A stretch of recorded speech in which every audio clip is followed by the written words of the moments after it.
আসসালামু আলাইকুম সবাইকে সবাইকে স্বাগত জানাচ্ছি 10 মিনিট স্কুলের এইচএসসি 2022 ব্যাচের ক্র্যাশ কোর্সে। সো তোমাদের সাথে গতকালকেই আমার একটা ক্লাস হয়েছে, গতকালকেই আমরা ফার্স্ট পেপার শেষ করেছি। সো আজকেই আমরা হচ্ছে সেকেন্ড পেপারে একটা টপিক স্টার্ট করব। সো তোমাদের এখন প্রশ্ন আসতে পারে, আজকে ক্লাসটা তো রেজাউল ভাইয়ার ছিল, ভাইয়া একটা পার্সোনাল কারণে আজকে আনঅ্যাভেলেবল ছিলেন, সো এই কারণে আজকে ক্লাসটা আমি নিচ্ছি। আমার যে টুইসডে ক্লাসটা হওয়ার কথা সেটা ভাইয়া নিয়ে নেবেন। এন্ড গতকালকে আমি বলেছিলাম যে আমার নেক্সট ক্লাসে আমি ইংলিশ সেকেন্ড পেপার স্টার্ট করব।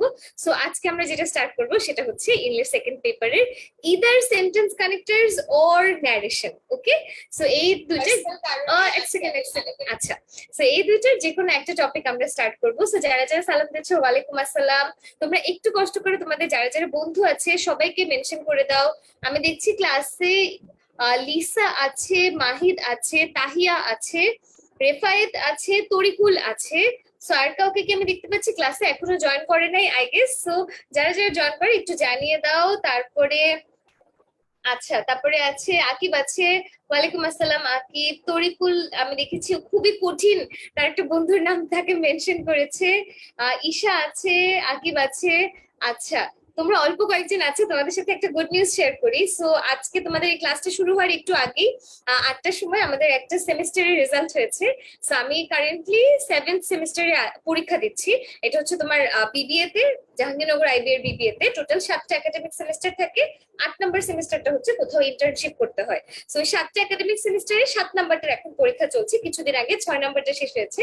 সো 6 নম্বরটার রেজাল্ট আমি একটু আগে পেয়েছি, এন্ড এই 6-এর যে রেজাল্টটা হয়েছে এটা আমার এই পর্যন্ত সবচেয়ে ভালো রেজাল্ট। অর্থাৎ পুরো বিবিএ তে যত রেজাল্ট হয়েছে, যে যতগুলি সেমিস্টার, ওই 6টার মধ্যে সবচেয়ে বেস্ট রেজাল্ট আজকে হয়েছে। আমি 4-এ, তোমার সিজিপিএ হচ্ছে তোমরা যেমন পরীক্ষায় জিপিএ দাও 5 থাকে, ইউনিভার্সিটি লেভেলে সেটাকে সিজিপিএ 4 বলা হয়, cumulated grade point average. So এটাকে বলা হয় সিজিপিএ। আমি 4-এ 3.92 পেয়েছি, and that's like the best result I have got so far. আমি খুবই খুশি।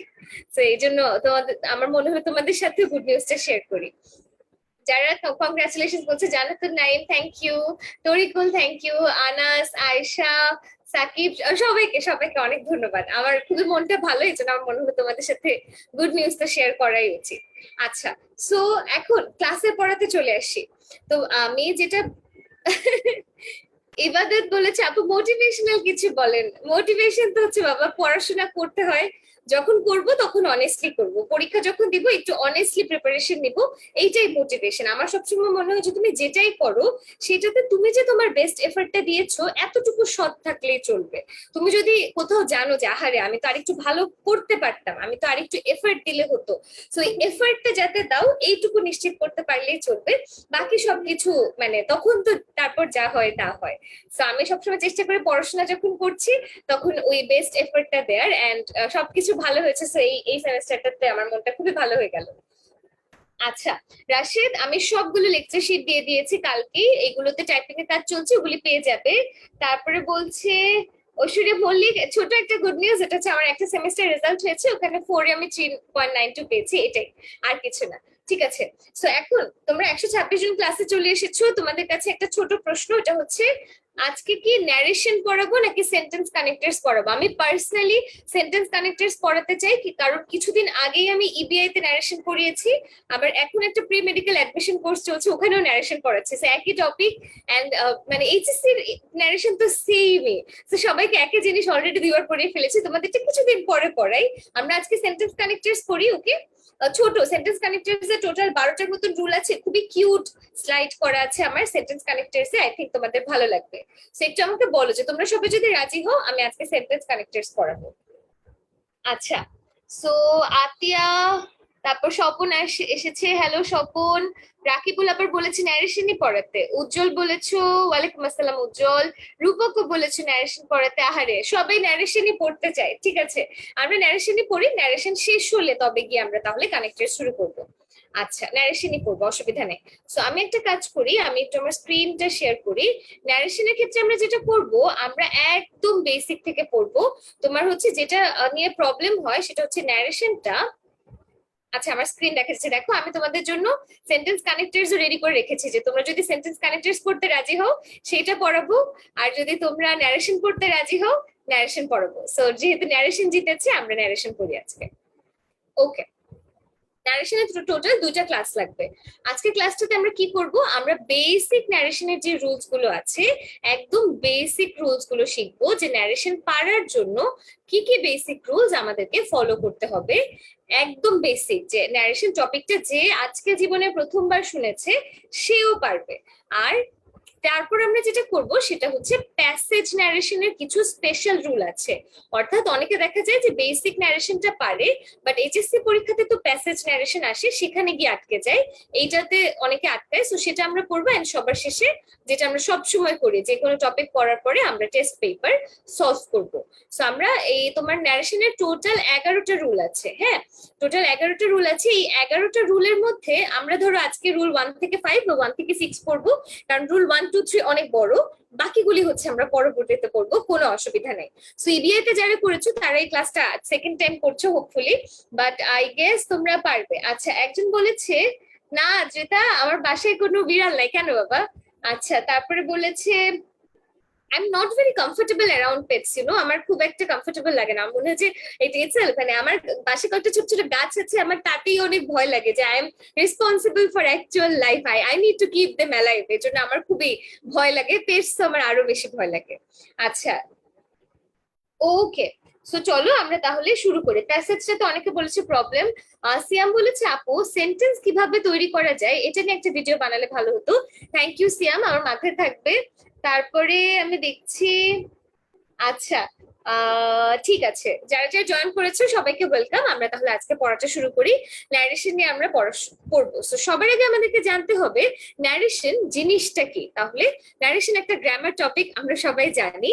সো ন্যারেশন হচ্ছে একটা সেন্টেন্সে বক্তা যা বলে সেটাই হবে কি স্পিচ কিংবা ন্যারেশন। অর্থাৎ বক্তা যা বলে সেটাই হচ্ছে ন্যারেশন। এবং ন্যারেশনের একটা বাংলা আছে, সেটা হচ্ছে উক্তি। অর্থাৎ ন্যারেশনের বাংলায় উক্তিও বলা হয়ে থাকে। সো ন্যারেশন বা স্পিচ দুই প্রকার। কি কি? দুই প্রকার। সো এই প্রকার ভেদগুলি আমরা একটু দেখি। একটা হচ্ছে ডিরেক্ট স্পিচ, একটা হচ্ছে ইনডিরেক্ট স্পিচ। সো ডিরেক্ট স্পিচের বাংলা হচ্ছে প্রত্যক্ষ প্রত্যক্ষ উক্তি। ইনডিরেক্ট স্পিচের বাংলা হচ্ছে পরোক্ষ উক্তি। সো প্রত্যক্ষ উক্তি আর পরোক্ষ উক্তি। ওকে, প্রত্যক্ষ মানে হচ্ছে সরাসরি, পরোক্ষ মানে হচ্ছে সরাসরি না, এইরকম। সো ডিরেক্ট স্পিচ হচ্ছে যখন আমরা আমাদের একটা বাক্যে অন্য কারো কথা কোট আনকোট করি। এটা একটু লিখে দেই, এই জিনিসটা তোমরা দেখবে কি মুভিতে বলে, কিন্তু তখন বুঝবে না যে আসলে শব্দটা কি। কোট আনকোট করি। হ্যাঁ, কোট আনকোট মানে হচ্ছে এই সাইনটা, এবং এই সাইনটার মাঝে যা থাকবে সেটা আমি যার কথা বলছি সে সরাসরি বলেছে। থাকে না অনেক সময় গল্প করার সময় আমরা বলি কি, আমরা বলি না এরকম যে তুমি কি জানো সে আমাকে কি বলেছিল? সে আমাকে বলেছে তুই একটা চোর। তো সে বলেছে ডিরেক্টলি তুই একটা চোর, এই কথাটা আমরা কোটেশন মার্কের ভিতরে দিয়েছি। এই কোটেশন মার্কটাকে বলা হয় কোট আনকোট। সো এর ভিতরে সে বলেছে তুই একটা চোর। আর আমি যখন, এটা হচ্ছে ডিরেক্ট স্পিচের উদাহরণ, আর আমি যখন ইনডিরেক্ট স্পিচে নিয়ে আসবো তখন এটা কি আসবে, সেটা হচ্ছে যে সে আমাকে বলল তুই, আমি একটা চোর। সে তখন যে বলেছে তুই একটা চোর, এটা আমি নিজের ভাষায় বলেছি। সেই উদাহরণটাই তখন কি হয়ে যাবে, সে আমাকে বলল যে আমি নাকি একটা চোর। সো এই যে দেখো, ডিরেক্ট স্পিচ হচ্ছে একটা বক্তা যার কথা বলছে সে যা বলেছে সরাসরি তাই তুলে দেয়া। আর ইনডিরেক্ট স্পিচ হচ্ছে সে যা বলেছে সেটা নিজের ভাষায় ব্যক্ত করা, এটা হচ্ছে ইনডিরেক্ট স্পিচ। সো আমরা আরো উদাহরণ দেখবো। সো ডিরেক্ট স্পিচের একটা ফর্মাল সংজ্ঞা একটু আমরা দেখে নিই। যখন কোনো কথাকে পরিবর্তন না করে অবিকল সেই ভাষায় ব্যক্ত করা হয় তখন তাকে আমরা ডিরেক্ট স্পিচ কিংবা ডিরেক্ট ন্যারেশন বলে থাকি।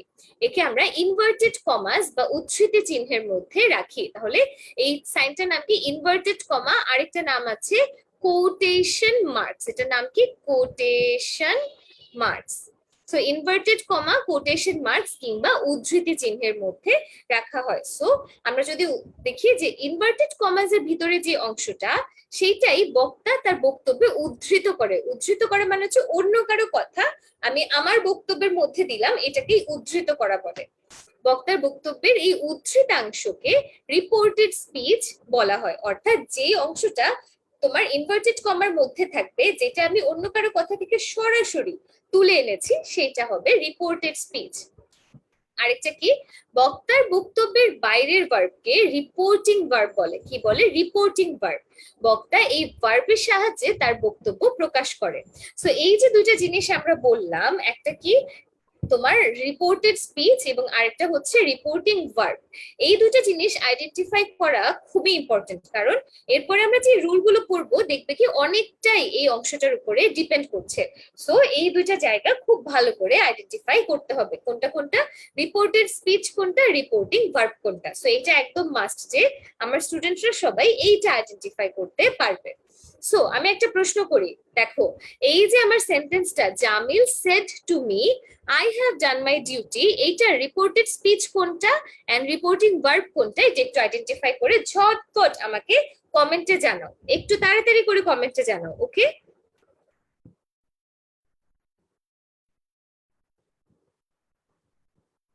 আচ্ছা প্যাসেজ নারেশন পড়াবো। আচ্ছা, রাশেদ ঠিক বলেছো। ওকে, তারপরে দেখেছি সিজিপিএ টা কি কেউ 4 পায়? হ্যাঁ পায়। ধরো আমি আমি হচ্ছে পড়াশোনার পাশাপাশি এক্সট্রা কারিকুলার অ্যাক্টিভিটিসেও অ্যাক্টিভ থাকতে পছন্দ করি। যেমন ধরো আমার কথা হচ্ছে আমি পড়াশোনায় 4 আমার হয়তো লাগবে না, বাট আমি চাই যে আমি অনেক মানুষের সাথে পরিচিত হচ্ছি, বিভিন্ন জায়গাতে কাজ করছি, বিভিন্ন এক্সপিরিয়েন্স হচ্ছে। যেমন এই যে তোমাদেরকে আমি পড়াচ্ছি, আমি তো একটা স্টুডেন্ট, সেটার পাশাপাশি আমি তোমাদেরকে পড়াচ্ছি, এইটা আমার একটা এক্সট্রা কারিকুলার অ্যাক্টিভিটি। আমি একটা স্টুডেন্ট, সেটার পাশাপাশি আমি একটা ফুল টাইম জব করছি, সেটাও আমার একটা এক্সট্রা কারিকুলার অ্যাক্টিভিটি। এই যে তোমাদেরকে পড়ানোর মাধ্যমে তোমাদের সাথে আমার পরিচয় হচ্ছে, তোমরা আমাকে চিনতে পারছো। আবার ধরো আমি তোমাদের সাথে, তোমাদেরকে যে পড়াচ্ছি, রাতুলের সাথে আমার পরিচয় হয়েছে, তারপরে আমার এরকম অন্যান্য টিচারদের সাথে আমার পরিচয় হচ্ছে। সো এখানে একটা নেটওয়ার্ক বিল্ড হচ্ছে। সো এই জিনিসটা আমি যেমন পছন্দ করি, অনেকে আবার আছে যারা চায় যে তাদের একাডেমিক রেজাল্টটা একদম পারফেক্ট থাকবে, একদম 4 আউট অফ 4 থাকবে। সো তখন দেখে যে 4 আউট অফ 4 পাওয়ার জন্য যে সময়টা দিতে হয়, সেই সময়টা দিলে আসলে এক্সট্রা কারিকুলার অ্যাক্টিভিটিস এর টাইম অত থাকে না। সো যারা একাডেমিয়াতে ক্যারিয়ার পার্সু করতে চায়, পরবর্তীতে হয়তো ফ্যাকাল্টি হতে চায়, রিসার্চার হতে চায়, তারা 4 আউট অফ 4 রাখার জন্য একদম ফুল টাইম অনেক প্রতিদিন অনেক পড়াশোনা করে। আমি একটু ফাঁকিবাজ স্টুডেন্ট, আমি একটু পরীক্ষার আগে আগে পড়ি, নিয়মিত পড়ি না, সেটাতে I am not proud of my self. আমি এটা বলবো না যে আমি এটাকে প্রিচ করছি, I am not proud of my self for that. But যারা 4 পায়, আমার ক্লাসেও দুইজন স্টুডেন্ট আছে খুবই ভালো, ওদের নাম হচ্ছে রাদিয়া এন্ড আভা, ওরা 4 পেয়েছে। আচ্ছা, ওকে, আমি একটু কমেন্ট গুলি দেখি। অনিতা আপু ভালো আছে আমি, তুমি ভালো আছো? আচ্ছা, সবুজ দ্বীপের রাজা, না বাবা আজকে ন্যারেশন ক্লাসটা কমপ্লিট হবে না, দুটো ক্লাস লাগবে। আচ্ছা, thank you Shafiq, thank you so much. আচ্ছা, তারপরে আমি দেখছি বিশাল বিশ্বাস, বাবা কোন পার্টটা রিপিট করতে হবে এটা একটু আমাকে বলো। তারপরে আমি দেখি, এই যে পূজা দি উত্তর করেছে I have done my duty, এটা রিপোর্টেড স্পিচ, সেড হচ্ছে reporting verb, very good. Rumena বলছে Jamil said to me that she had done her duty, okay. Jamil তো একটা ছেলের নাম, he had done her his duty হবে। আচ্ছা, প্রমা বলেছে I have done my duty to reported speech, very good Proma. নাইমের উত্তর পেয়েছি, রিদওয়ান, আকাশ, সচিবের উত্তর পেয়েছি, নাইমের উত্তর পেয়েছি। মিম অসুবিধা নাই, এখন থেকে ক্লাসটা করো। বিউটি সিরাজের উত্তর পেয়েছি, রেজাউর, মেহেদি হাসান নূর, নাবিল, শ্রুতি, মাহতিম আছে। তারপর আমি দেখছি Lima, happy birthday to you. হ্যাঁ, মানে আজকে তোমার জন্মদিন, যেহেতু দিনটা তো প্রায় শেষ, I hope you had a very good nice birthday. Sadikur Shihab আছে, তারপরে আছে হাসনাতুল নিশা, ওকে। ক্লাসের পরপরই আমি দিয়ে দিই, বুঝছো আব্দুল্লাহ, কিন্তু ওই যে আমাদের লেকচার শিটে দেখেছি যে আমি অনেক কথা হাতে লিখি, তো আমার হাতে লেখা এত জঘন্য, আমাদের কন্ট্রিবিউটরে দিতে রাজি হয় না। সেই জন্য আমরা টাইপ করে ভালো করে আমাদের হাতের লেখার মানে হাতের লেখার পার্ট গুলি টাইপ করে আবার দেওয়াই, এই কারণে একটু দেরি হয়, বাট পেয়ে যাবে। আচ্ছা, কোর্স শেষে তোমাদেরকে ভুলবো না, যারা ক্লাস রেগুলার করে আমার তাদের সবাইকে মনে থাকে, এইচএসসি 21 ব্যাচ থেকে প্রি মেডিকেল ব্যাচে অনেকে ভর্তি হয়েছে, ওদের সবাইকে আমি চিনি, যারা যারা আমার ক্লাস রেগুলার করতো। এসএসসি ব্যাচে আমি বিজিএস পড়াই, এসএসসি 21 এবং 22 দুটো ব্যাচে যারা ক্লাস রেগুলার করে আমি ওদেরকে চিনি। সো রেগুলারলি করলে তোমাকে আমি অবশ্যই চিনবো। যেমন এই ক্লাসটা তো আমি না, এখন নাম নিলে তো তোমরা কষ্ট পাবে, যাদের নাম নিব না, বাট আমি অনেককে চিনি অলরেডি। আচ্ছা, আমি পেয়েছি 3.92, ইসরাফিল মিয়া।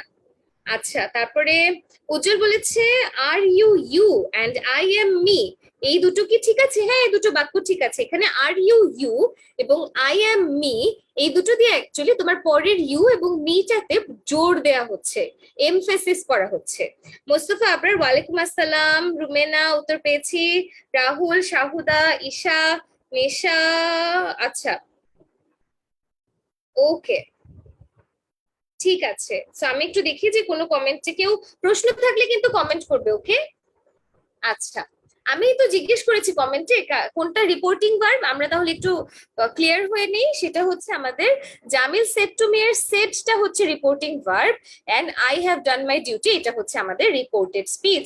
সো এই যে রিপোর্টিং ভার্বটা তোমরা আইডেন্টিফাই করলে এবং রিপোর্টেড স্পিচটা তোমরা আইডেন্টিফাই করলে, এইটা খুবই ইম্পর্টেন্ট। এখন আরেকটা প্রশ্ন আছে আমার ছোট, হ্যাঁ, রিপোর্টেড স্পিচ।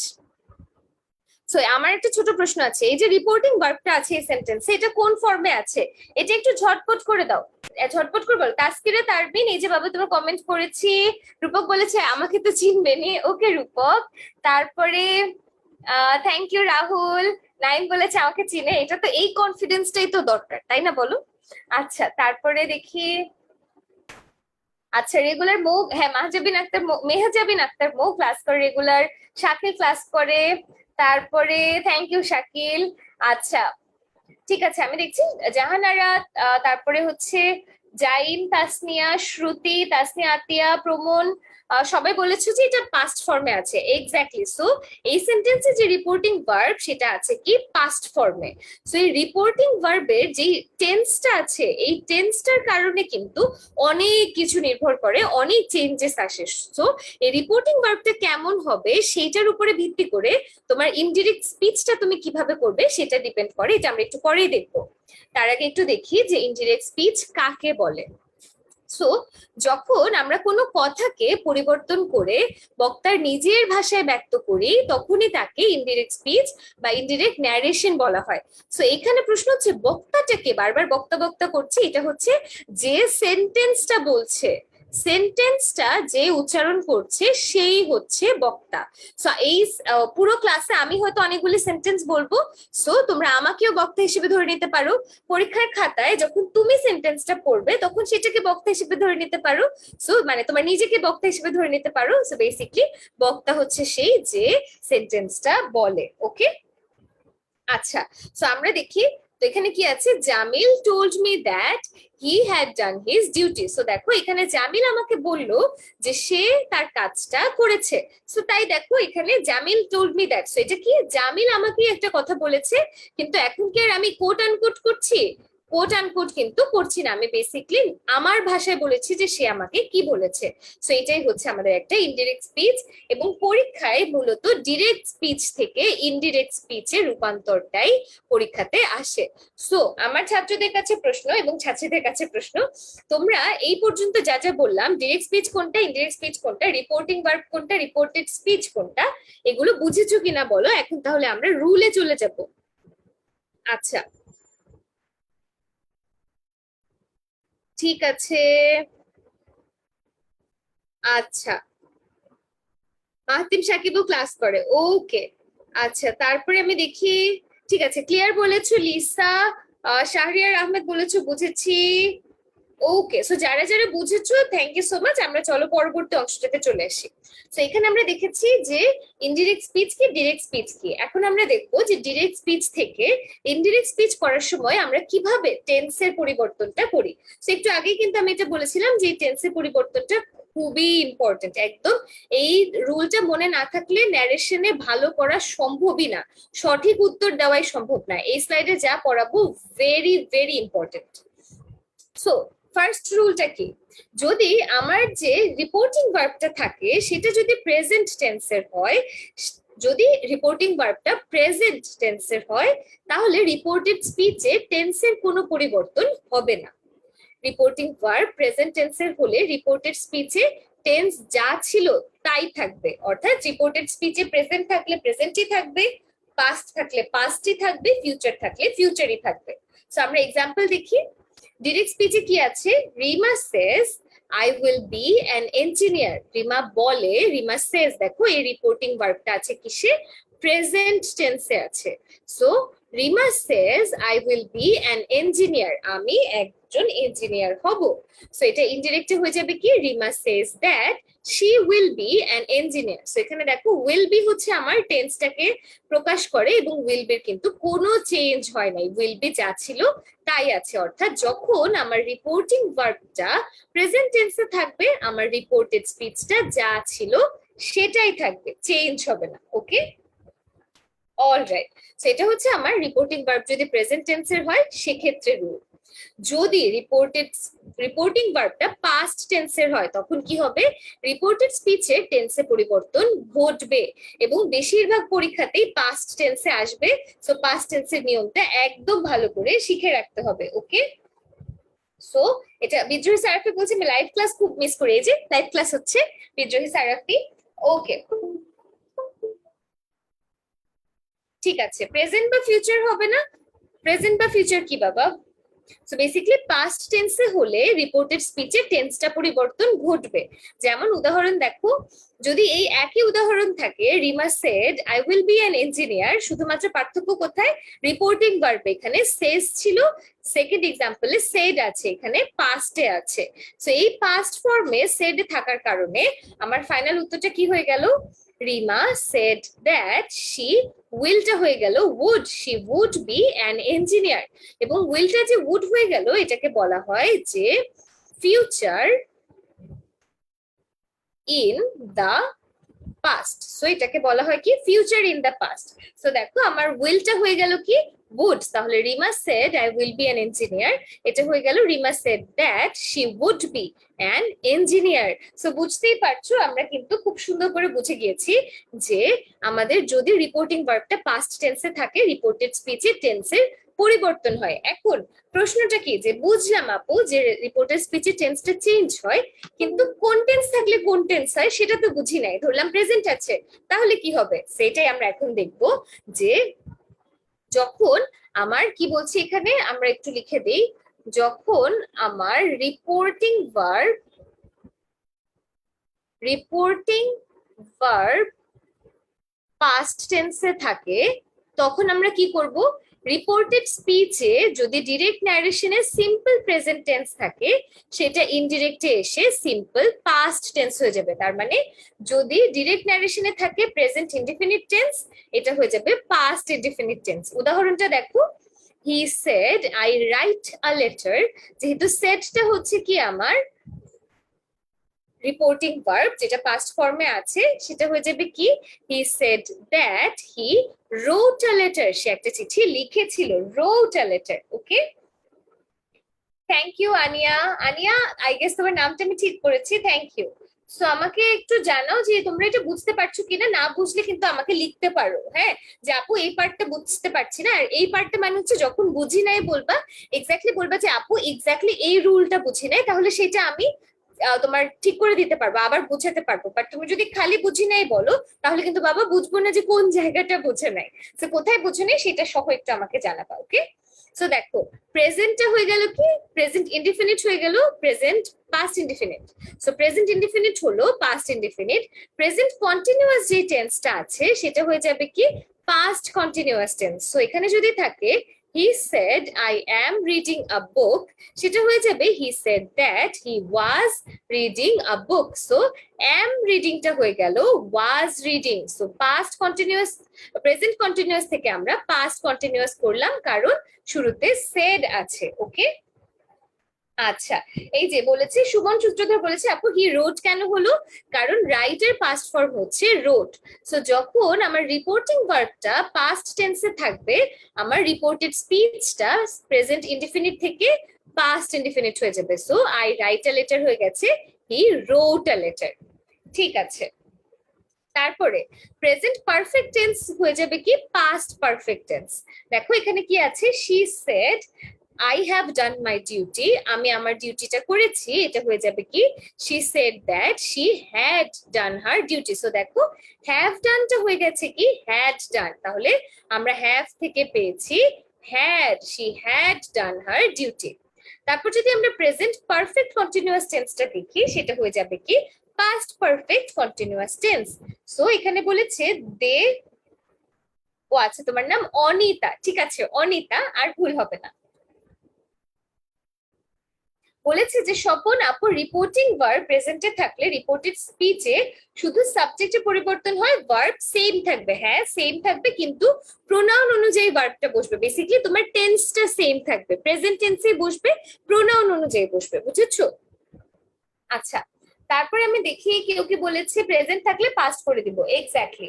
ওকে, তারপরে এখানে কি করছি, they said we have been working for 2 hours, আমরা 2 ঘন্টা ধরে কাজ করছি, সেটা হয়ে গেল কি, they said that they had been working for 2 hours, তারা বললো যে তারা 2 ঘন্টা ধরে কাজ করছিল। সো হ্যাভ বিনটা হয়ে গেল হ্যাড বিন। সো দেখো এখানে আমরা হ্যাভ বিন থেকে হ্যাড বিন পেয়েছি, তার মানে প্রেজেন্ট পারফেক্ট কন্টিনিউয়াস টেন্স কে পাস্ট পারফেক্ট কন্টিনিউয়াস টেন্সটা করেছি। সো এই স্লাইডটা বুঝেছো কিনা আমাকে একটু বলো, আমি একটু কমেন্ট করি। ইব্রাহিম ইশতিয়াক বলেছে আপু এগুলি তো পারি, তাও ভুল হয় কেন? বাবা ভুল হয় তোমার প্র্যাকটিসের ল্যাকিংস এর কারণে, প্রচুর প্র্যাকটিস করতে হবে। নাইমা বলেছো আপু ডিরেক্ট ন্যারেশন প্রেজেন্টে থাকলে ইনডিরেক্টে প্রেজেন্ট হয়, এই অনুযায়ী ফার্স্টটা হলো না কেন? ফার্স্টটা বাবা ন্যারেশন প্রেজেন্টে থাকলে না, যদি তোমার এই যে রিপোর্টিং ভার্বটা প্রেজেন্টে থাকে তাহলে ভিতরের অংশটা যা আছে তাই থাকবে, রিপোর্টিং ভার্বটা পাস্টে থাকলে ভিতরের অংশটা চেঞ্জ হয়ে যাবে, এটা বলছি। সো রিপোর্টিং ভার্ব এখানে পাস্টে আছে, এই কারণে ভিতরের অংশটা চেঞ্জ হয়ে গেছে। নাইমা এটা বুঝেছো কিনা জানো। সাদাত শাহেদ তোমার কমেন্ট আমি পেয়েছি, অমি তোমার নামটা পড়েছি। আচ্ছা ফিউচারে কি কিছু নাই? ফিউচারটা এত আসে না, একেবারেই আসে না। তারপরে আমি দেখি সেড থাকলে টোল্ড বলা যায় না, যদি সেড টু মি থাকে, সেড টু প্লাস অবজেক্ট থাকে, তখন এটাকে আমরা টোল্ড প্লাস অবজেক্ট লিখতে পারি। সো যদি এরকম থাকে যে হি সেড টু মি, সেটাকে আমরা ইনডিরেক্টলি লিখতে পারি হি টোল্ড মি। ওকে, তারপরে রুবিনা বুঝেছে, ইউসরা বুঝেছে, ইশাদ বুঝেছো, okay very good, thank you Adhi, I hope তোমার নামটা ঠিক উচ্চারণ করেছি। Ujjwal thank you so much. Okay, তাহলে চলো পরের পার্টটাতে চলে যাই। সো এখানে বেসিক্যালি আমরা দেখেছি যে 4টা প্রেজেন্ট টেন্স যদি থাকে সেগুলোকে আমরা ইনডিরেক্ট স্পিচে কি করব। এখন আমরা দেখব যদি পাস্ট টেন্স গুলো থাকে সেক্ষেত্রে কি হবে। অ্যাগেন বেসিক রুলটা কি, আমার রিপোর্টিং ভার্বটা যদি পাস্টে থাকে তবে আমার যে রিপোর্টেড স্পিচটা আছে, ভিতরের যে অংশটা আছে, সেখানে কি পরিবর্তন হবে। সো সেখানে ডিরেক্ট ন্যারেশনে যদি পাস্ট ইনডেফিনিট টেন্স বা সিম্পল পাস্ট টেন্স থাকে, সেটা ইনডিরেক্ট ন্যারেশনে হয়ে যাবে পাস্ট পারফেক্ট টেন্স। সো এটা একটু খেয়াল করো, এবং এটা খুবই ইম্পর্টেন্ট, বারবার বলছি টেন্সের স্লাইডটা খুবই ইম্পর্টেন্ট, এটা পরীক্ষাতে আসবেই। এই রুলগুলি না পারলে প্যাসেজ ন্যারেশন বলো সেন্টেন্স ন্যারেশন বলো, দুটোতেই ভুল হবে, বুঝেছো? আচ্ছা শোয়েব বাবা তোমার কমেন্ট দেখা যাচ্ছে, রাতুল এই যে তোমার কমেন্ট দেখা যাচ্ছে। ওকে, কোন টেন্সের হবে সেটা রিপোর্টিং ভার্বের উপর নির্ভর করে, এক্স্যাক্টলি রিপোর্টিং ভার্বের উপর নির্ভর করে। ওকে, আচ্ছা তারপরে আহ একজন কে যেন আছে কমেন্টে, আসলে দেখতে পাচ্ছি না, ঠিক আছে। এক্সামের টাইমে খুবই হার্ড হয়, সাবজেক্ট অবজেক্ট খুঁজে কষ্ট হয়, এটা আমরা প্র্যাকটিস করবো, তখন তোমার হোপফুলি সলভ হয়ে যাবে। আচ্ছা টোল্ড এর পরে টু বসে না কেন?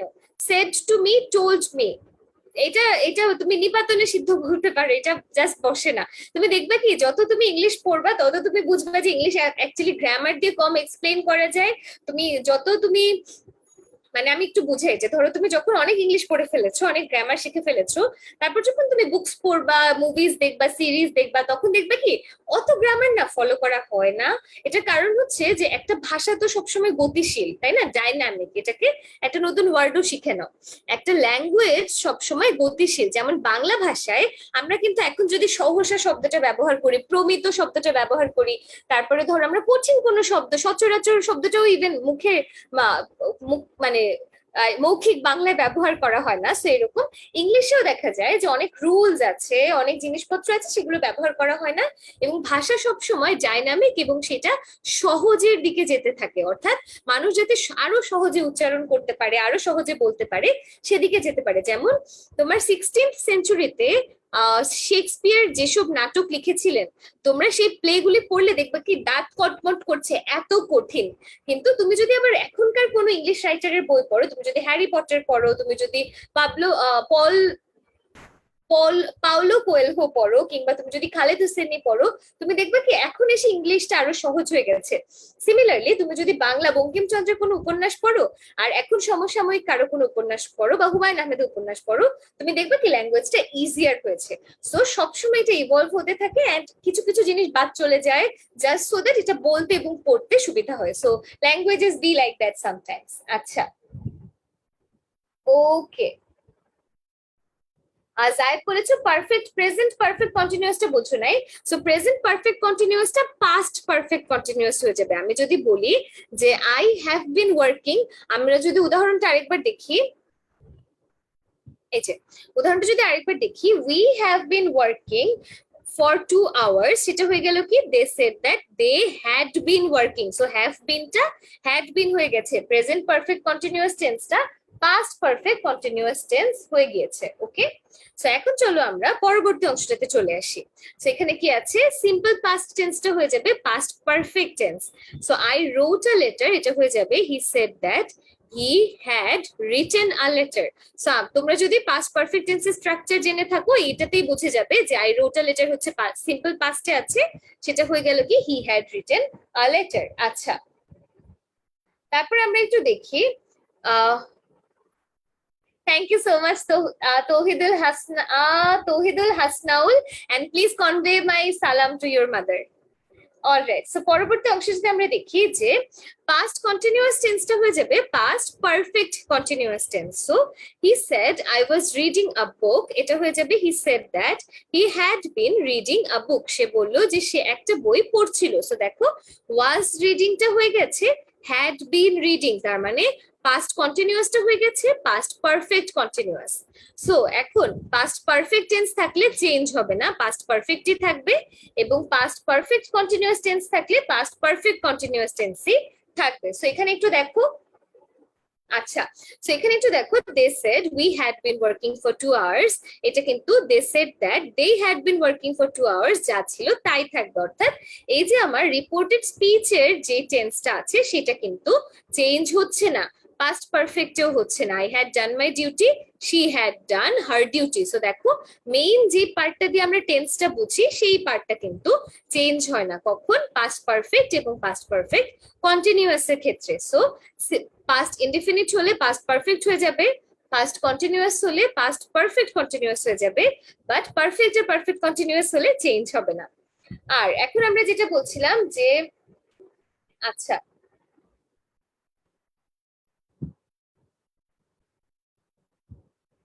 আচ্ছা ঠিক আছে, সো ঠিক আছে, আমি দেখি আমার এইচএসসি ব্যাচ মাহে 2016 সালে, আমি 2016 সালে এইচএসসি পাস করেছি। ওকে, ঠিক আছে।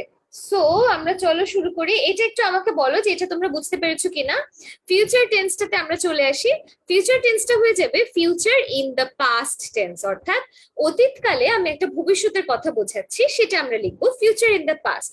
So she said to me I shall help you, এটা হয়ে যাবে কি she said that she would help me. তাহলে দেখো শ্যালটা হয়ে গেছে কি would হয়ে গেছে, she said that but she told me that she would help me। So এখানে শ্যালটা হয়ে গেছে কি would। সো এইভাবে আরো প্রশ্ন আছে যে আমরা আর কি কি এইভাবে চেঞ্জ করি। সো দেখো উইলটা হয়ে যাবে কি would, যেমন you will go home tomorrow, এটা হয়ে গেছে কি I would go home the next day। শ্যালটাও আসলে শুড হবে না, শ্যালটাও would হয়ে যাবে। সো would কেন হবে, কারণ শুডটা আসলে কোনো কিছু করা উচিত অর্থে ব্যবহার করা হয়, আর would-টা হচ্ছে কোনো কিছু করব এই অর্থে ব্যবহার করা হয়। সো শ্যাল বা উইল যেটাই থাকুক আমরা would ব্যবহার করব। সো দেখো এখানে কি হবে, Rifat said I shall do the job, এটা হয়ে যাবে Rifat said that she would do the job. Rifat বললো যে সে জবটা বা কাজটা করবে। ওকে, সো এর পরেরটাতে চলে আসি, ক্যান হয়ে যাবে কুড, ক্যান কি হয়ে যাবে could. Rabbi said I can finish the job, সেটা হয়ে যাবে Rabbi said that he could finish the work বা he could finish the job. So এটা আমরা করতে পারি। তারপরে যদি আরো কিছু দেখো, অল্পই আছে আর, মে হয়ে যাবে মাইট, তাহলে Rumana said I may go to school, এটা হয়ে যাবে Rumana said that she might go to school, সে স্কুলে যেতেও পারতো। শুড হ্যাভই থাকবে, কুড হ্যাভই থাকবে। সো দেখো, Rajib said to me I should have helped you, এটা হয়ে যাবে রাজীব সেড টু মি বা Rajib told me that he should have helped me.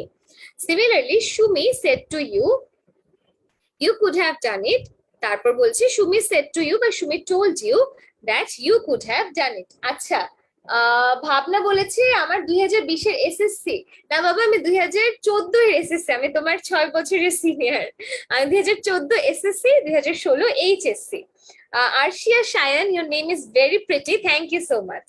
আচ্ছা, আহ আনিয়া বাবা, তুমি আমাদের যদি কখনো ইনস্ট্রাক্টররা আসলে বেশি একটা অফিস আসেন না, এখন তো আমরা অনলাইন ক্লাস নেই, যে যে যার যার বাসা থেকেই নেই, আর আমি যখন অফিসে থাকি চাকরির জন্য তখন আমি অফিস থেকে ক্লাস নেই মাঝে মাঝে, বাট অফিসে আসলে হয়তো অন্য সময় দেখা করতে পারবে। আচ্ছা, পাস্ট টেন্সে শেষেরটা বুঝো নাই, সেটা হচ্ছে ফিউচার ইন দ্য পাস্ট, আমি একটু লিখে দিই। সো এই যে দেখো, মে হয়ে যাবে মাইট, এগুলি হচ্ছে ফিউচার ইন দ্য পাস্ট, এটার মানে হচ্ছে future in the past. So এই জিনিসটা একটু বোঝাই, ধরো তুমি কাউকে বলেছিলে অতীতে যে আমি 10টায় ক্লাস শুরু করব, সো তুমি অতীতে বলেছিলে ভবিষ্যতের একটা কথা, তাই না? ভবিষ্যতের একটা কথা কোথায় আছে? অতীতে, এটাই হচ্ছে future in the past. I said that I will do the work, বা he said that I will do the work, এটা ইনডিরেক্ট হবে he said that he would do the work. So আমি ফিউচারের একটা কথা পাস্টে প্রকাশ করছি, এটাই হচ্ছে future in the past. So এই পর্যন্ত যতটুকু আমরা বলেছি ততটুকু তোমরা বুঝেছো কিনা সেটা আমাকে বলো। আচ্ছা, আসপিয়া শ্যালটা বুঝে নাই। সো শ্যালটা হচ্ছে, শ্যাল বা উইল দুটোই আমরা কোনো কিছু করব অর্থে ব্যবহার করা হয়, সেটা ইনডিরেক্ট টেন্সে গিয়ে, ইনডিরেক্ট স্পিচে গিয়ে আমরা উড ব্যবহার করব, শ্যাল বা উইল দুটোর জায়গাতেই উড ব্যবহার করব। ওকে, এটা যদি আমরা would to me, Anika to me না লিখলেও এখানে অসুবিধা নাই, যেহেতু পরবর্তীতে একটা মি আছে। এগেইন তুমি যখন করতে করতে হাতে চলে আসবে, দেখবা যে এরকম কিছু কিছু জিনিস তুমিও স্কিপ করতে পারছো।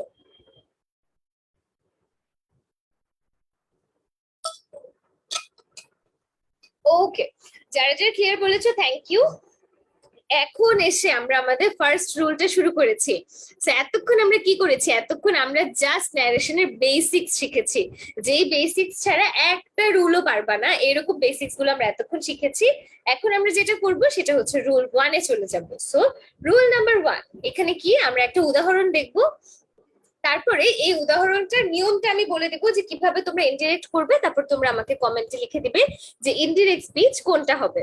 So Emma said to me, Emma আমাকে বলল I will go home now, আমি এখন বাসায় যাব। সো এই সেন্টেন্সটা আমরা কিভাবে ডিরেক্ট থেকে ইনডিরেক্ট করতে পারি? সবার প্রথমে আমরা কি বসাবো? সবার প্রথমে আমরা সাবজেক্টটাকে বসাবো, তারপর আমরা রিপোর্টিং ভার্বটা বসাবো, যেখানে সেড টু এর জায়গাতে টোল্ড বা আস্কড হবে। যদি অ্যাসার্টিভ সেন্টেন্স থাকে তাহলে বসবে টোল্ড, আর যদি ইন্টারোগেটিভ সেন্টেন্স থাকে তাহলে বসবে আস্কড।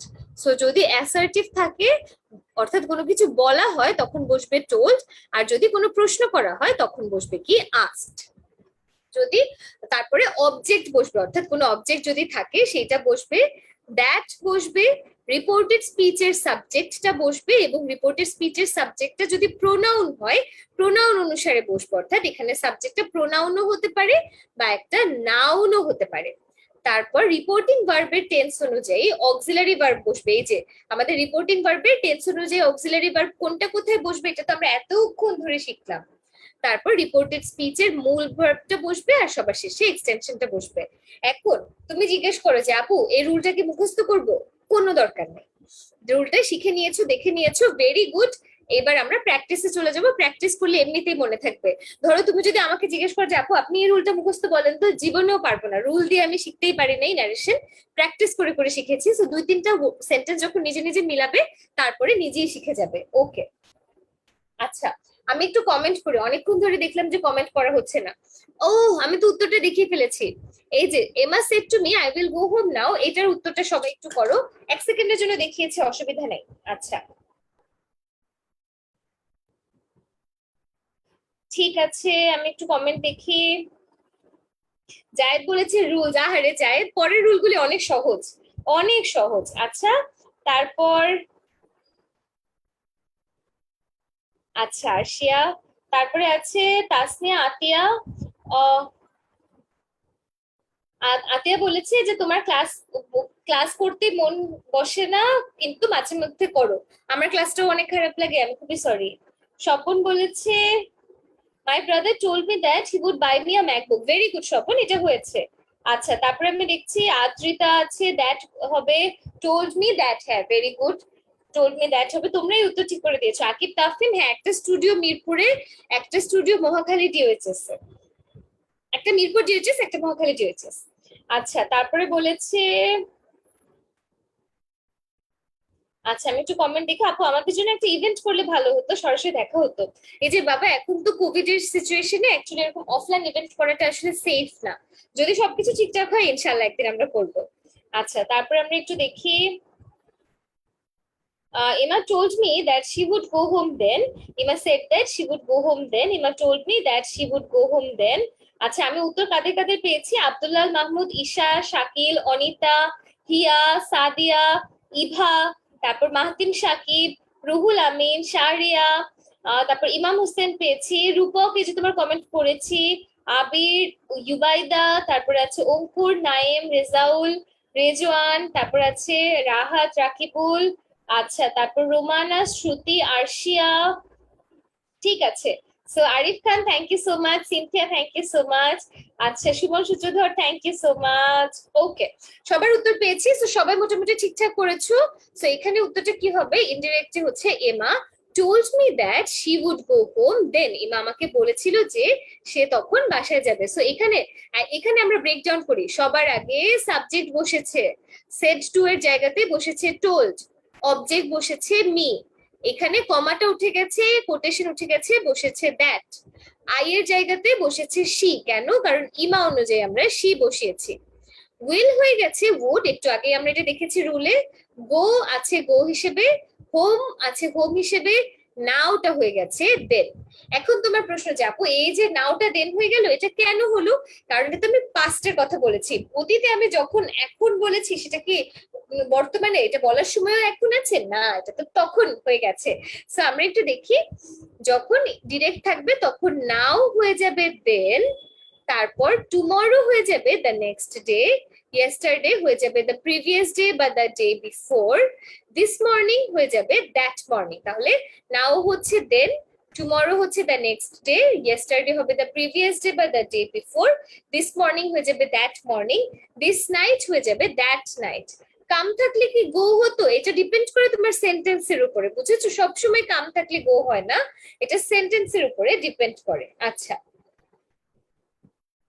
ওকে। আনাস, তোমার কমেন্ট দেখেছি, ভেরি গুড। আব্দুল্লাহ মাহমুদ বলেছে নিকটবর্তী ওয়ার্ড বা কাছাকাছি ওয়ার্ড থাকলে সেখানে কি বলেছি আমরা? দূরবর্তী ওয়ার্ড ব্যবহার করে। আরশিয়া বলছে আজকে সত্যি ভালো লাগছে, thank you Arshia. Told me না দিয়ে সেড টু মি দেয়া যাবে না? হ্যাঁ দেয়া যাবে, দুটোই সঠিক। আচ্ছা, তারপরে ঠিক আছে। সো এখন দেখো, ডিরেক্ট যখন ন্যারেশনটা থাকে, ডিরেক্ট ন্যারেশনে রিপোর্টিং ভার্বটা মাঝেও থাকতে পারে, শেষেও থাকতে পারে। কিন্তু যখন আমরা ইনডিরেক্ট করে ফেলবো, তখন রিপোর্টিং ভার্ব একদম শুরুতে চলে আসবে। সো এটাও একটা ইম্পর্টেন্ট রুল, এটা মাথায় রাখতে হবে। রিপোর্টিং ভার্বটা ইনডিরেক্ট, সরি, ইনডিরেক্ট যে আমার ন্যারেশন আছে সেখানে একদম কোথায় চলে আসবে? শুরুতে চলে আসবে। সো এই যে সেন্টেন্সটা আছে এটাকে ইনডিরেক্ট করে দাও। এখানে কি আছে? Will you play football tomorrow? I asked Atif. আমি আতিফকে জিজ্ঞেস করলাম যে তুমি কি আমার সাথে ফুটবল খেলবে কালকে? সেখানে দেখো আই আস্কড আতিফ, এটা কি? সেন্টেন্সটা একটা মাঝামাঝি অবস্থাতে আছে, বা আই আস্কড হতে পারতো। So will you play football tomorrow? I asked Atif. আচ্ছা, রিশা ফারহান, এই যে বাবা তোমার নাম বলেছি। তারপরে আচ্ছা, ওকে, ওকে,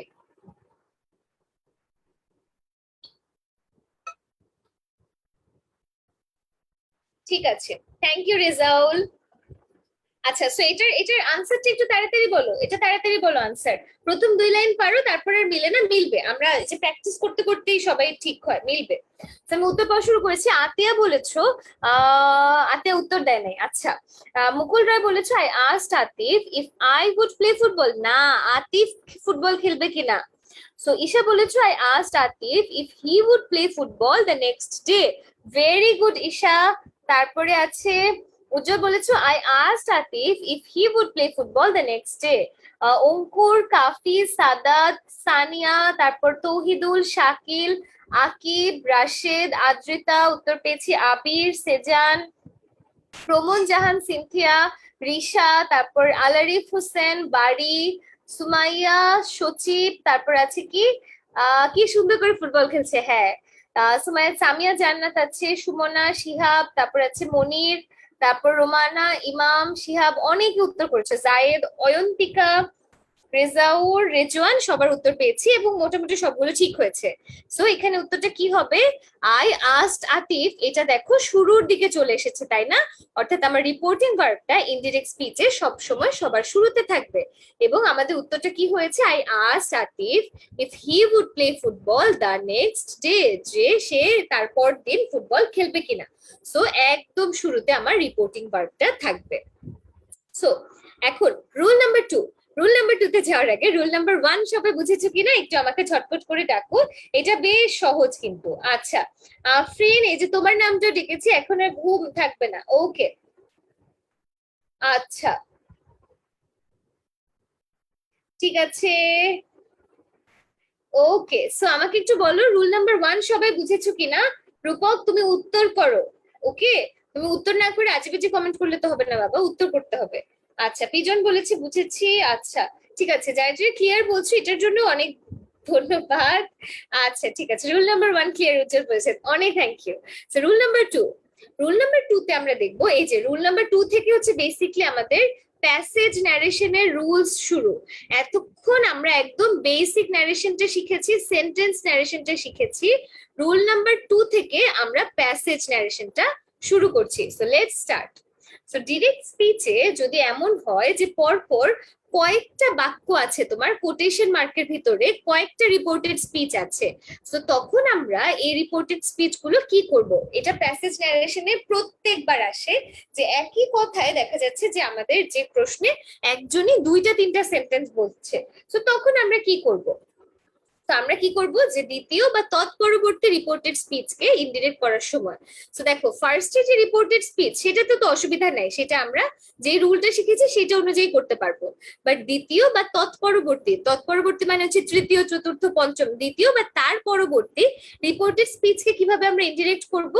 সো অ্যাসার্টিভ সেন্টেন্সের ক্ষেত্রে আমরা লিখবো যে ধরো শি দিয়ে হলো, তখন হবে শি অ্যাডেড বা শি ফার্দার অ্যাডেড। সেকেন্ড সেন্টেন্সের ক্ষেত্রে হবে অ্যাডেড, থার্ড এবং তার পরের সেন্টেন্স গুলোতে হবে further added, also said, again said. ইন্টারোগেটিভের ক্ষেত্রে হবে কি also asked, further asked, again asked. So যখন অ্যাসার্টিভ সেন্টেন্স থাকবে তখন হবে added, further added, also said, again said. যখন ইন্টারোগেটিভ সেন্টেন্স হবে তখন হবে also asked, further asked, again asked. Okay, আচ্ছা, এই যে দেখেছো রাহাত বলেছে যে প্যাসেজ ন্যারেশনের সমস্যা আছে। সো এই যে আমরা কিন্তু প্যাসেজ ন্যারেশন শুরু করে দিয়েছি, এই রুলগুলো খুব ভালো করে পড়তে হবে। আচ্ছা, জায়েদ বলেছে rules are hard to understand, easy to use. Exactly, রুলটা একবার বুঝে ফেললে বাকিগুলো বুঝতে তোমার সুবিধা হবে। ফার্দার শব্দটার অর্থ হচ্ছে আরো, সে আরো যোগ করলো। অ্যাডেড মানে হচ্ছে সে যোগ করলো, ফার্দার মানে আরো। আচ্ছা, মোহাম্মদ, আচ্ছা, রিদওয়ান তোমার নাম আমি কয়েকবার পড়েছি। আচ্ছা, সাদিয়ার নামও আমরা পড়েছি। আচ্ছা, ঠিক আছে, সেন্টেন্স নারেশন পারি, প্যাসেজ নারেশনে প্রবলেম হয়, এটাই আমরা দেখছি। ঠিক আছে, ফাতেমা আক্তার, তরফা, এই যে তোমার নামটাও পড়েছি। চলো, এখন আমাকে তোমরা এই প্রশ্নটার উত্তর করে দাও যে ডিরেক্ট সেন্টেন্সটা কি। The teacher said to me you can stop reading now. Oh sorry, the teacher said to me you can stop reading, you may read tomorrow. So এই সেন্টেন্সটা ঝটপট করে ইনডিরেক্ট স্পিচ করে দাও আমাকে। ডিরেক্ট স্পিচে কি আছে?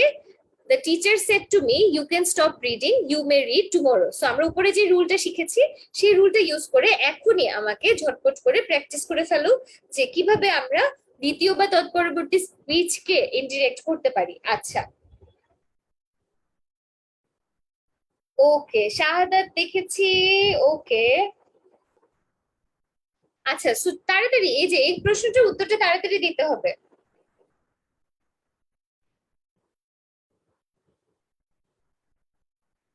ওকে,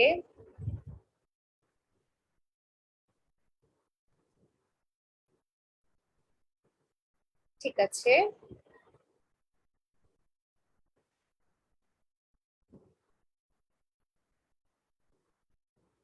আচ্ছা, তো আমি কমেন্ট পাওয়া শুরু করি নাই এখনো। একটু কমেন্টে উত্তরটা দাও। আচ্ছা, ঈশার কমেন্ট পেয়েছি, the teacher told me that I could stop reading. He added that I might read the next day. Isha, very good, very good. তারপরে মেহরুন মৃধা বলেছো, the teacher told me that I could stop reading and also said that I might read the next day. Very good, and added that ও হতে পারে, added that the teacher told me that I could stop reading and added that I might read the next day. Very good, উজ্জ্বল, সাবিল, আতিয়া, রাইসা, দিবা, তৌহিদুল, সামিয়া, সাদাত, কাফি, cornea, Talukdar সবার উত্তর পেয়েছি। Rubina নাজরিনের comment পেয়েছি। আচ্ছা, তারপরে ওকে, শাহাদাত, মুজাহিদুল, ও alright. So আমরা উত্তরটা দেখি, এটার উত্তরটা কি হবে। সো এখানে আবার দেখো এই প্রশ্নটাতে আবার একটা নাও অ্যাড হয়ে গেছে। সো নাও অ্যাড হলে এটা কি আছে, the teacher said to me you can stop reading now, you may read tomorrow. So indirectly কি আছে, the teacher told me that I could stop reading then. She added that I might read the next day, কিংবা he added that I might read the next day. Okay, Sadia কবির বাবা, এটা পড়েছি তো তোমার নামে একটু আগে। সো আমরা কিন্তু মোটামুটি এটা কমপ্লিট করেছি। সো যখন এভাবে আমাদের কি থাকবে, একাধিক সেন্টেন্স থাকবে একটা ডিরেক্ট স্পিচে, সেটাকে আমরা কিভাবে ইন্টারেক্ট করব এটা আমরা হোপফুলি বুঝতে পেরেছি। এখন দেখবা রুলগুলো ঝটপট করে পার হয়ে যাচ্ছে। এখন আমরা দেখবো রুল নাম্বার 3। হোপফুলি এটা আমাদের আজকে ক্লাসের লাস্ট রুল হবে। নেক্সট ক্লাসে হচ্ছে আমরা রুল নাম্বার 4 থেকে 11 কমপ্লিট করে আমাদের টেস্ট পেপার সলভিং এ চলে যাব। সো রুল নাম্বার 3টা কি, যদি রিপোর্টেড স্পিচে শুধুমাত্র ইয়েস থাকে তখন আমরা ইনডিরেক্ট করার সময় কি লিখতে পারি, সাবজেক্ট, এবং তারপর লিখতে পারি রিপ্লাইড ইন দ্য অ্যাফার্মেটিভ, অথবা সাবজেক্টের সাথে রেলিভেন্ট আমাদের যেই অক্সিলারি ভার্বটা আছে সেটা লিখতে পারি। সাবজেক্টের সাথে do, does, did, was, were, has, have, had যেটাই লাগবে লিখতে পারি। সো সাবজেক্টের সাথে রিপ্লাইড ইন দ্য অ্যাফার্মেটিভ অথবা সাবজেক্টের সাথে ডু, ডাজ, ডিড যেটাই হোক আমরা সেখানে বসাতে পারবো। ওকে, সো এখন আমরা একটা প্রশ্ন করি। লেখো যে Arik said to me have you done your task, I said yes. So এই যে অংশটা আছে এটাকে ঝটপট করে ইনডিরেক্ট ন্যারেশন করে দাও, ইনডিরেক্ট স্পিচে রূপান্তর করে দাও, এন্ড আমাকে একটু জানাও যে ক্লাসটা বুঝতে পারছো কিনা। আচ্ছা, এক্স্যাক্টলি স্বপন, কয়েকবার প্র্যাকটিস করলে রুলটা তোমার মুখস্থ করতে হবে না, মনেও রাখতে হবে না, এমনিতেই পারবে। সো তাড়াতাড়ি করে এই প্রশ্নের উত্তর দাও। Arik said to me have you done your tasks, I said yes. তাহলে আরিক আমাকে বললো যে তুমি কি তোমার কাজ করেছো, আমি বললাম হ্যাঁ। সো এটার উত্তরটা কি হবে ঝটপট করে বলো। আচ্ছা, নিশাদ জাহান জুই, এই তো। ওকে, অ্যাফার্মেটিভ মানে পজিটিভ, রাইট। আচ্ছা, সো আমার কমেন্টটা কেন জানি লোড হচ্ছে না। আচ্ছা, এই যে পেয়েছি। ঈশা বলেছো Arik said asked me if I had done my task, I replied in the affirmative that I did। তুমি I replied in the affirmative বললেও চলবে, আবার I said that I did সেটা বললেও চলবে।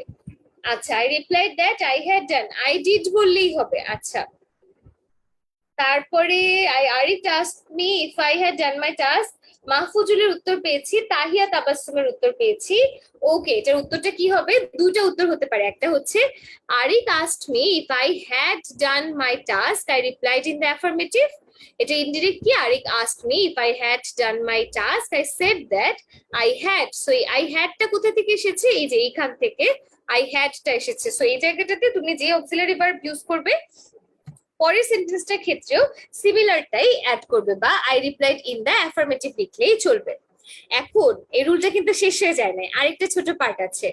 যদি এমন হয় যে রিপোর্টেড স্পিচে ইয়েস এর পর কোনো বক্তব্য থাকে তখন কি বসবে, এবং এগুলি প্যাসেজ ন্যারেশনে প্রচুর পরিমাণে আসে।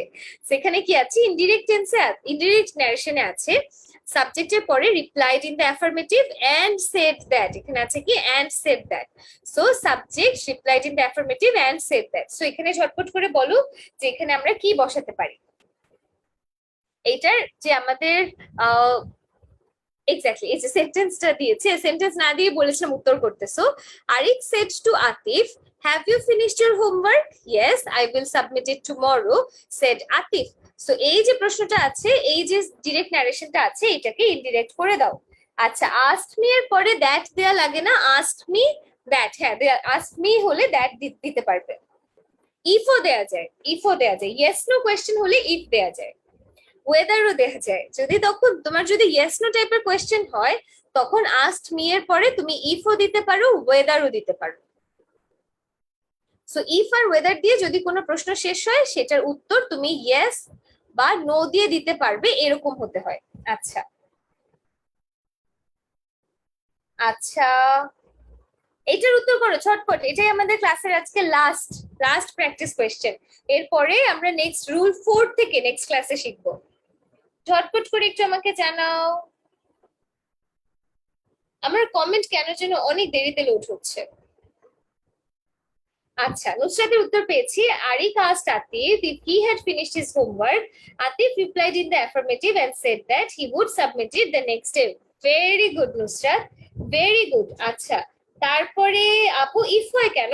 বাবা, ইফ হচ্ছে যখন আমরা কোনো একটা প্রশ্ন হ্যাঁ বা না দিয়ে উত্তর করতে পারি, সেইটাকে ইংরেজিতে বোঝাতে আমরা ইফ ব্যবহার করি। আচ্ছা, তারপরে I replied in the affirmative and told that I would submit it tomorrow. না সামিয়া, এটা তো আতিফ বলেছে, হি হবে। Arik asked me if I had, Arik asked me না, কিন্তু আরিক asked আতিফ। ভালো করে সেন্টেন্সটা পড়ো সাদাত। ঈশা বলেছে Arik asked Atif if he had finished his homework. Atif replied in the affirmative and said that he would submit it the next day. আচ্ছা, শাহাদাতের উত্তর পেয়েছি, অঙ্কুরের উত্তর পেয়েছি, মৃধা, উজ্জ্বল, তানজিম, সামিহা, বাড়ি, মুজাহিদুল, প্রমন, সাবিল, শাহরিয়ার, রাশেদ, মাইশা, অনেকের উত্তর পেয়েছি। Thank you so much. সেটার উত্তরটা কি হবে? ইনডিরেক্টে আছে Arik asked Atif if he, Atif had finished his homework. কেন আমরা হি এর পরে আতিফ লিখলাম?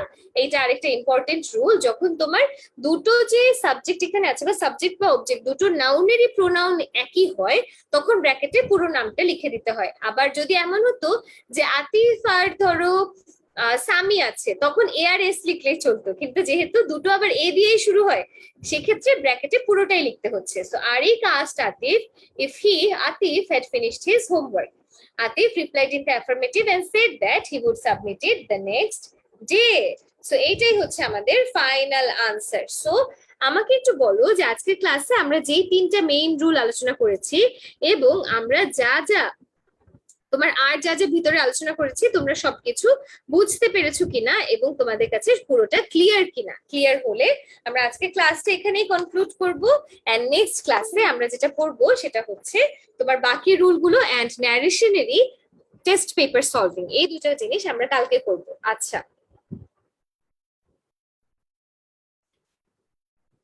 ঠিক আছে। সো আমাকে জাইন তাসনিয়া বলেছে বুঝেছে, কাজী ইশরাফ বলেছে বুঝেছি। আপু অ্যাপ্রোপ্রিয়েট প্রিপোজিশন যেগুলো দিয়েছেন সেগুলো পড়লে কি বোর্ডে কমেন্ট পড়বে? বাবা, এটা তো প্রমিস করা যাবে না, আসলে এটা কোনো টিচারই প্রমিস করতে পারবেন না।